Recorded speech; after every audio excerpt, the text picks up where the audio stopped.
أعوذ بالله من الشيطان الرجيم بسم الله الرحمن الرحيم يا أيها الذين آمنوا لا تدخلوا بيوت النبي إلا أن يؤذن لكم إلى طعام غير ناظرين إناه ولكن إذا دعيتم فادخلوا فإذا طعمتم فانتشروا ولا مستأنسين لحديث فإذا طعمتم فانتشروا ولا مستأنسين لحديث إن ذلكم كان يؤذي النبي فيستحيي منكم والله لا يستحيي من الحق وإذا سألتموهن متاعا فاسألوهن من وراء حجاب ذلكم أطهر لقلوبكم وقلوبهن وما كان لكم أن تؤذوا رسول الله ولا أن تنكحوا أزواجه من بعده أبدا إن ذلكم كان عند الله عظيما إن تبدوا شيئا أو تخفوه فإن الله كان بكل شيء عليما لا جناح عليهن في آبائهن ولا أبنائهن ولا إخوانهن ولا أبناء إخوانهن ولا أبناء أخواتهن ولا نسائهن ولا ما ملكت أيمانهن واتقين الله إن الله كان على كل شيء شهيدا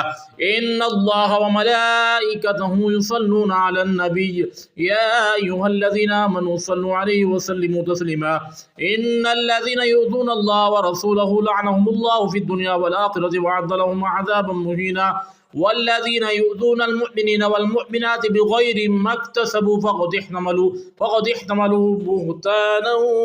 وإثما مبينا يا أيها النبي قل لأزواجك وبناتك ونساء المؤمنين يدنين عليهن من جلابيبهن ذلك أدنى أن يعرفن فلا يؤذين وكان الله غفورا رحيما لئن لم ينتهي المنافقون والذين في قلوبهم مرض والمرجفون في المدينة لنغرينك بهم ثم لا يجاورونك فيها إلا قليلا ملعونين أينما ثقفوا أخذوا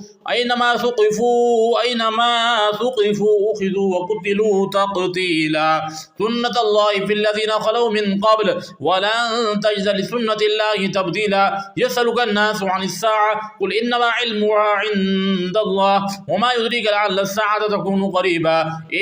إن الله لعن الكافرين وأعد لهم سعيرا خالدين فيها أبدا لا يجدون وليا ولا نصيرا يوم تقلب وجوههم في النار يقولون يا ليتنا أطعنا الله وأطعنا الرسول وقالوا ربنا إنا أطعنا سادتنا وكبراءنا فأضلونا السبيل ربنا آتيهم ضعفين من العذاب ولعنهم لعنا كبيرا يا أيها الذين آمنوا لا تكونوا كالذين آذوا موسى فبرأه الله مما قالوا وكان عند الله وجيها يا أيها الذين آمنوا اتقوا الله وقولوا قولا سديدا يصلح لكم أعمالكم ويغفر لكم ذنوبكم